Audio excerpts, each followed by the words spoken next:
Iram education and welfare ട്രസ്റ്റിന്റെ നേതൃത്വത്തിൽ സംഘടിപ്പിക്കുന്ന ഇറാം ഉത്സവ് 2025 ഇറാം ക്യാമ്പസിൽ നടന്നു. പാലക്കാട് പട്ടാമ്പിക്കടുത്ത് പ്രഭാപുരത്തെ ഇറാം ക്യാമ്പസിലായിരുന്നു പരിപാടികൾ. പട്ടാമ്പി MLA മുഹമ്മദ് മൊഹ്സിൻ പരിപാടികളുടെ ഉദ്ഘാടനം നിർവഹിച്ചു. 1000-ഓളം വിദ്യാർത്ഥികൾക്ക് ഫസ്റ്റ് എയ്ഡ് ആൻഡ് CPR പരിശീലനം ഇതിന്റെ ഭാഗമായി നൽകും.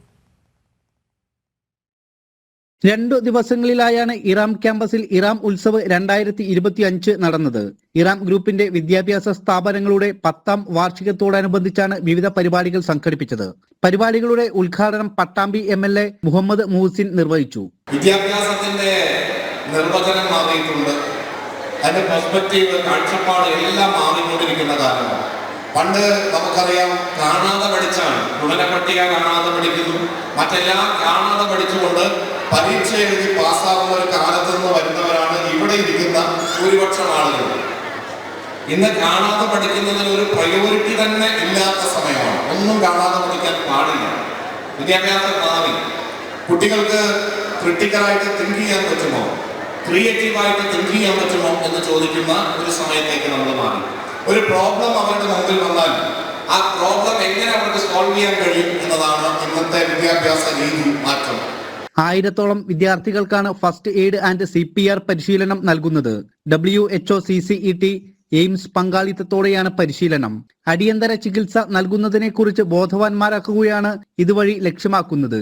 CPR പരിശീലനത്തിന്റെ ഉദ്ഘാടനം WHO, CCET south east Asia regional nursing lead രൂപ റാവത്ത് സിംഗ്വി നിർവഹിച്ചു. എന്റെ തൈ എന്റെ വിദ്യാലയം, പുതുതായി നിർമ്മിച്ച കെട്ടിടം തുടങ്ങിയവയുടെ ഉദ്ഘാടനവും നടന്നു.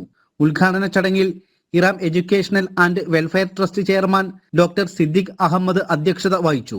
കുടുംബത്തിലോ സമൂഹത്തിലോ ഉള്ള ഒരു ഹൃദയാഘാതം അല്ലെങ്കിൽ മറ്റ് ഏതെങ്കിലും അടിയന്തര സാഹചര്യമോ യുവതലമുറയ്ക്ക് ഒരു പക്ഷേ എങ്ങനെ കൈകാര്യം ചെയ്യാൻ അറിയില്ല.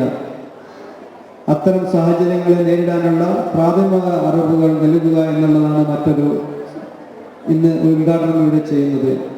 കൂടുതൽ റെസ്പോൺസിബിൾ ആക്കുക എന്ന ഉദ്ദേശത്തോടു കൂടി കേരളത്തിലെ ആകെ നടപ്പാക്കാൻ പോകുന്ന അതിവിഷ്ടമായ ഒരു പദ്ധതിയാണ് ഇന്നിവിടെ ലോകാരോഗ്യ സംഘടനയും, അതായത് വേൾഡ് ഹെൽത്ത് ഓർഗനൈസേഷനും all India institute of medical science ന്യൂഡൽഹിയുമായി സഹകരിച്ച് നടപ്പിലാക്കാൻ ഉദ്ദേശിക്കുന്നത്. Shoranur DYSP R Manoj Kumar, Koppam panchayat president Unnikrishnan തുടങ്ങിയവരും പങ്കെടുത്തു. ജനം, മലപ്പുറം.